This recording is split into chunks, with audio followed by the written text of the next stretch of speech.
Hello everyone, ICT virtual classes में आपका बहुत बहुत स्वागत है। तो जैसा आप जानते हैं कि हम पढ़ रहे हैं ऑप्टिक्स यानी कि प्रकाश की, और अब हमें पढ़ना है ऑप्टिक्स में बेसिकली अब हमें जानना है कि ऑप्टिक्स में रिफ्रैक्टिव इंडेक्स के और कौन कौन से फॉर्मूले बनते हैं, यानी कि अपवर्तनांक के और कौन कौन सी चीजें हमारे पास हैं। जैसे कि कल हमने एक संबंध देखा था, कल हमने एक रिलेशन देखा था अपवर्तनांक का प्रकाश के चाल के साथ, यानी कि रिफ्रैक्टिव इंडेक्स का और स्पीड ऑफ लाइट का हमने एक रिलेशन देखा था। आज उसी के आगे हम चर्चा करेंगे। तो हमने कहा था अगर 1 एंड 2 हमारे पास दिया हो और हमसे बोला हो कि पहले माध्यम में स्पीड v1 है और दूसरे माध्यम में स्पीड v2 है, तो 1 एंड 2 यानी कि दूसरे माध्यम का अपवर्तनांक पहले के सापेक्ष में, यानी कि refractive index of second medium with respect to first हो जाएगा v1 अपॉन v2। आपको ध्यान में देखना है एक बात को, जो v1 है वो है speed of light in first medium,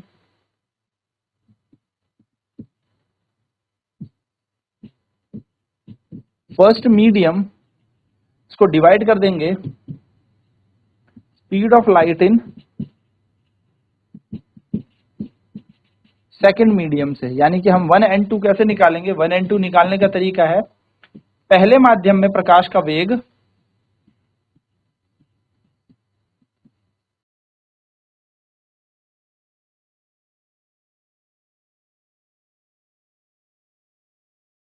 भाग दे देंगे दूसरे माध्यम में प्रकाश के वेग से।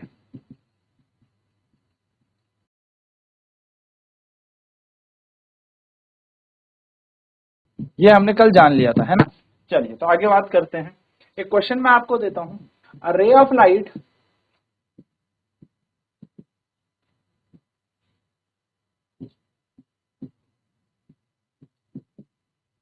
Going from air to glass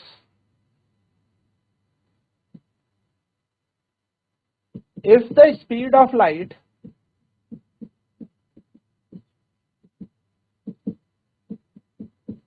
in glass is 2 into 10 to the power 8 meter per second, find the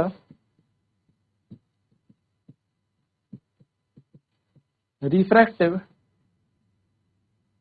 index of the glass। Question क्या कह रहा है? क्वेश्चन कह रहा है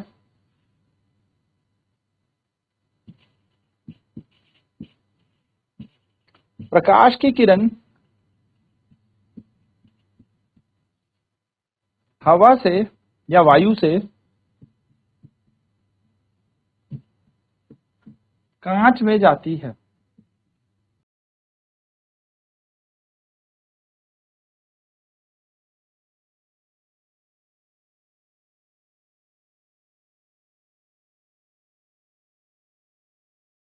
कांच में प्रकाश का वेग 2 गुना 10 की घात 8 मीटर पर सेकंड है, तो कांच का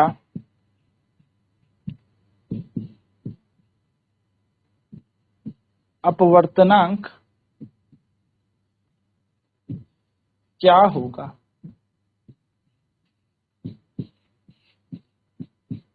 बहुत ही सरल क्वेश्चन है। चलिए तो सॉल्व करेंगे फटाफट से।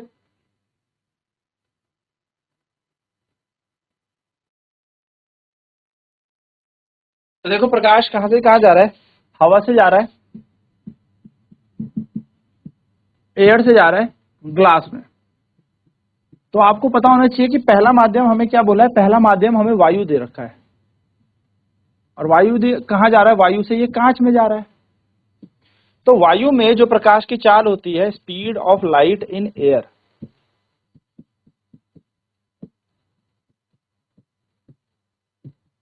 यानी कि जिसको हम कहते हैं प्रकाश की चाल वायु में, वो होती है 3 गुना 10 की घात 8 मीटर पर सेकेंड। ठीक है। और वहीं पर बात करूं speed of light in glass, हमें जो दे रखी है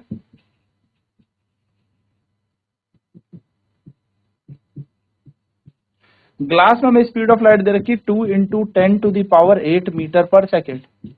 हमसे पूछा है हमें प्रकाश की वायु में चाल पता होती है। प्रकाश की वायु में जो चाल है वो होती है 3 × 10⁸ मीटर पर सेकेंड। ये पता होती है, ठीक है, देगा नहीं, पता होती है। प्रकाश की कांच में चाल हमें दे रखी है कितनी, 2 × 10⁸ मीटर पर सेकेंड। हमें क्या निकालना है, कांच का अपवर्तनांक। तो कहां से गया प्रकाश, हवा से गया कांच में, तो ऊपर आ जाएगा speed of light in air upon speed of light in glass, यानी कि प्रकाश का वेग हवा में बटा प्रकाश का वेग कांच में। तो ए एन जी ही हमें कैलकुलेट करना है। सी का मान है 3 × 10⁸ और इसका मान है 2 × 10⁸। तो ये पूरा कट जाएगा, ये बचेगा 3/2, जिसका आंसर आ जाएगा 1.5। तो ए एन जी का मान है 1.5। यह है हमारा अपवर्तनांक। चलिए नोट करेंगे इसे फटाफट, फिर आगे बढ़ते।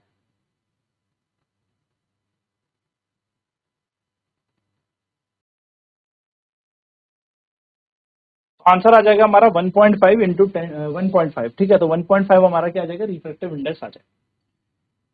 फटाफट से देखेंगे इसे।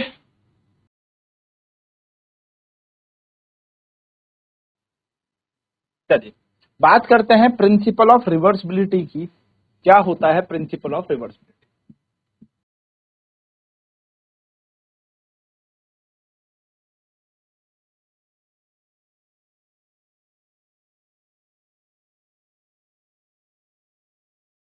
प्रिंसिपल ऑफ रिवर्सिबिलिटी, मानो दोस्त सभी कि ये हमारे पास एक इंटरफेस है और ये हमारे पास एक नॉर्मल है जिसका नाम है एन एन डैश, अभिलंब है एन एन डैश। ये कोई प्रकाश की किरण आई कितने आपतित कोण से, आई आपतित कोण से, और ये यहां से रिफ्रैक्ट हो गई, यानी कि अपवर्तन हो गया, इसका इसका अपवर्तन हो गया, ठीक है। जब इसका अपवर्तन हुआ तो हमने यहां पर क्या लगाया, जब ये इस सरफेस पे पहुंची तो हमने यहां पर, आपको पता ही है, ये अपवर्तन कोण बनाएगी आर। जैसे ही ये यहां पहुंची हमने एक दर्पण लगा दिया, यहां पर एक समतल दर्पण हमने यहां पर लगा दिया, हमने एक समतल दर्पण यहां पर लगा दिया जिसपे ये लाइट गिरेगी। ये लाइट इसके ऊपर नॉर्मली गिरनी है, ठीक है, किस तरीके से, अभिलंब 90 डिग्री पे गिरे। तो अगर ये लाइन इस प्लेन मिरर के ऊपर, यानी कि समतल दर्पण के ऊपर ये लाइट सीधे सीधे गिरेगी तो ये अपना पाथ ट्रेस करेगी और ये इसी रास्ते से यहां पहुंचकर वापस निकल जाएगी, यानी कि इस तरीके से कुछ, है ना। तो मान लिया ये है पहला माध्यम और ये है दूसरा माध्यम। अगर मैं बात करूं, मान लिया, ठीक है, तो लेट 1 का मतलब है फर्स्ट मीडियम, 2 का मतलब है सेकंड मीडियम। तो अप्लाई करते हैं स्नेल्स लॉ, स्नेल का नियम लगाने पर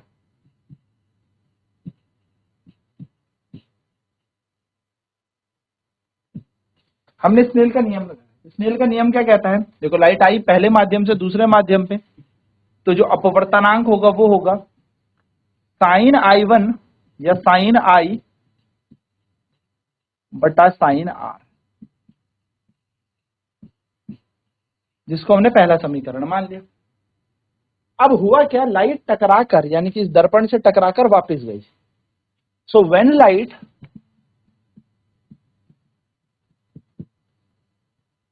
goes back after reflection from plane mirror, यानी कि जब प्रकाश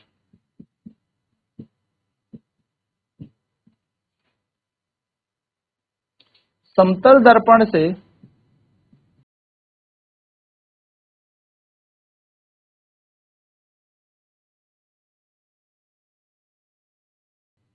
टकराकर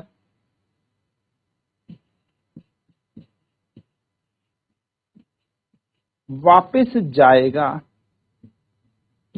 यानी कि वो जा रहा है आपके माध्यम 2 से माध्यम पहले की तरफ, यानी कि वो जा रहा है 2n1। तो यहां पर स्नेल्स का लॉ लगाएंगे, अप्लाई करेंगे स्नेल्स लॉ को। फिर से स्नेल का नियम लगाने पर, अप्लाइंग स्नेल्स लॉ, स्नेल का नियम लगाएं,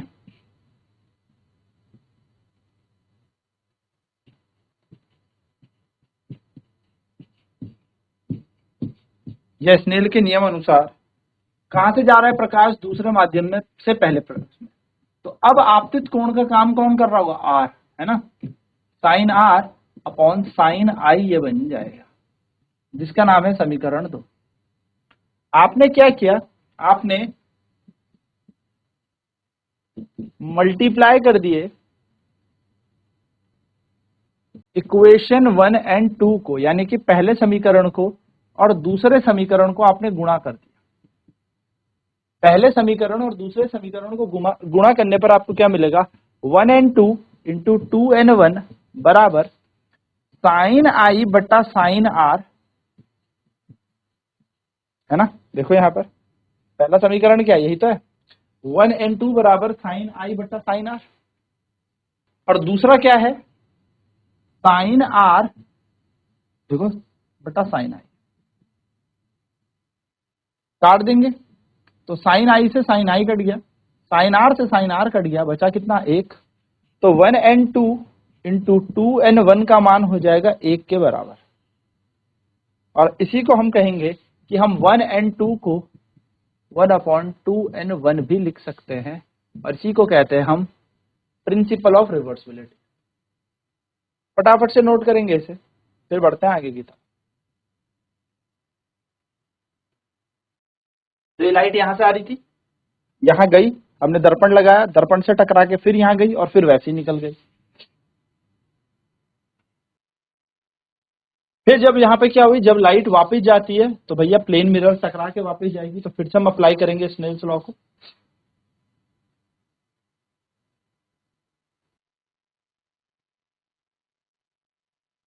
तो जैसी लाइट टकरा के वापस जाएगी तो हमने बना दिया 2n1, क्योंकि अब दूसरे माध्यम से पहले माध्यम में जा रही है। अब इंसिडेंट एंगल आपतित कोण का काम कौन कर रहा है, आर, और परावर्तन कोण का काम कौन करेगा, आई। तो हमने इन दोनों समीकरण को मल्टीप्लाई कर दिया। मल्टीप्लाई करने के बाद 1n2 इंटू 2n1 का मान आ जाएगा 1 के बराबर, और यहां से वैल्यू बन जाएगी 1n2 की 1/2n1। तो अगर आपको कभी क्वेश्चन में बोला हो refractive index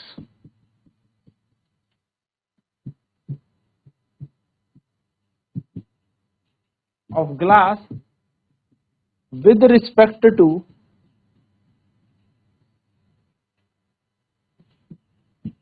air is 3/2, calculate the refractive index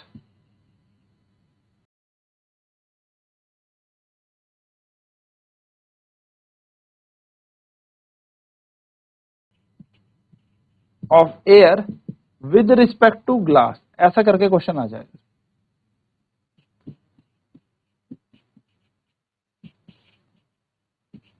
क्या कह दिया, क्वेश्चन कह दिया अगर कि कांच का अपवर्तनांक, क्या बोले, हवा के सापेक्ष में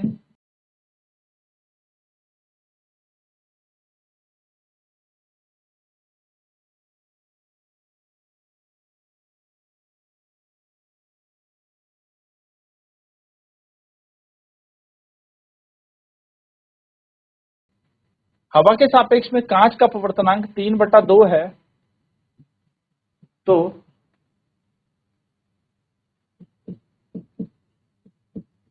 कांच के सापेक्ष में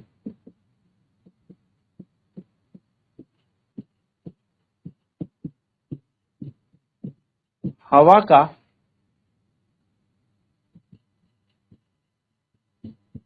अपवर्तनांक बताएं। ये क्वेश्चन अगर आपके पास आ गया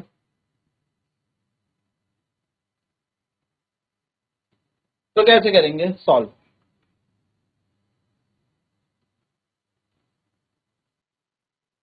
तो आपको क्वेश्चन में सबसे पहले देखना है कि हमें दिया क्या है। हमें दिया है ग्लास का refractive index with respect to what air, that is 3/2, और हमसे पूछा है एयर का refractive index with respect to glass, यानी कि हवा का ग्लास के सापेक्ष में, यानी कि कांच के सापेक्ष में हवा का या वायु का अपवर्तनांक। तो ये हो जाएगा, आपने भी पढ़ा 1n2 को हम लिख सकते हैं 1/2n1, है ना। इसको आगे पीछे करके 1 कर सकते हैं। तो इसकी मान अगर इतना है तो ये आ जाएगा 1/3/2। तो ये बन जाएगा GNA का मान बन जाएगा 2/3।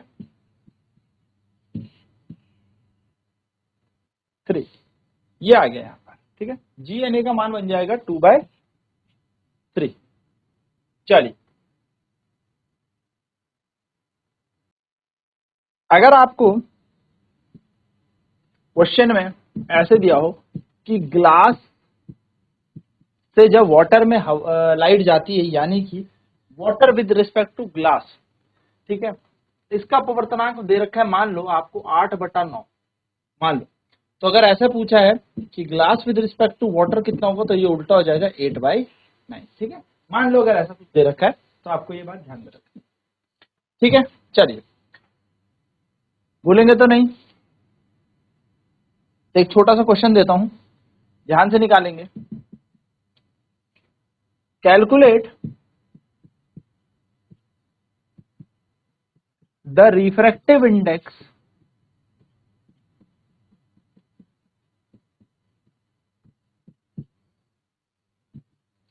of glass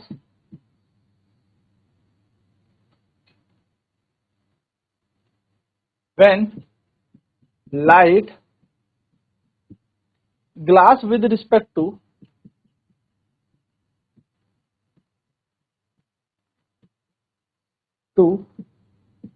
water when the speed of light in glass is 2 into 10 to the power 8 meter per second, and the speed of light in water is 2.25 into 10 to the power 8 metre पर second. चलिए जल्दी से इस question को solve करेंगे। आपसे बोला है आपको glass with respect to water, यानी कि आपको क्या करना है, कांच का अपवर्तनांक निकालना है पानी के सापेक्ष में। तो कांच का अपवर्तनांक आपको निकालना है पानी के सापेक्ष में,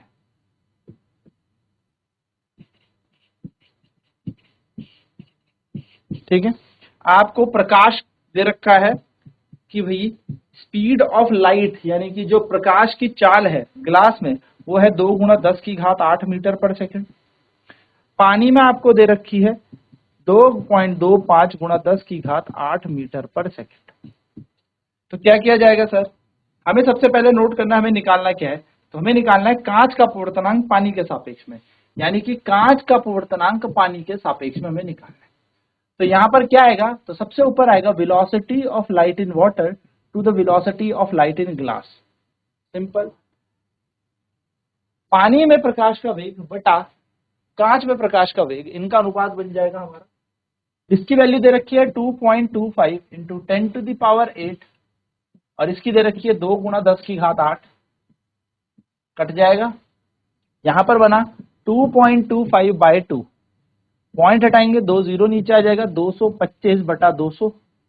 सॉल्व करें, 25 9 25 8, आपका आंसर आ जाएगा WNG का मान 9/8।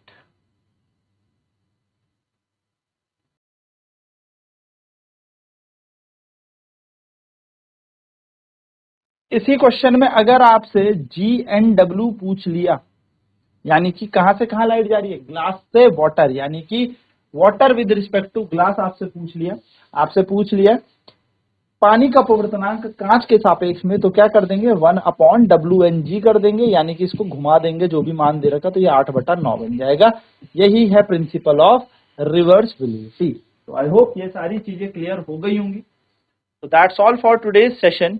आज की क्लास में इतना ही करेंगे और नेक्स्ट क्लास में बेसिकली हम बात करेंगे मल्टीपल मीडिया। अभी तो हम सिर्फ 2 माध्यम ले रहे थे कि हवा से कांच में गई, अब हम लेंगे हवा, फिर कांच, फिर पानी, फिर हवा।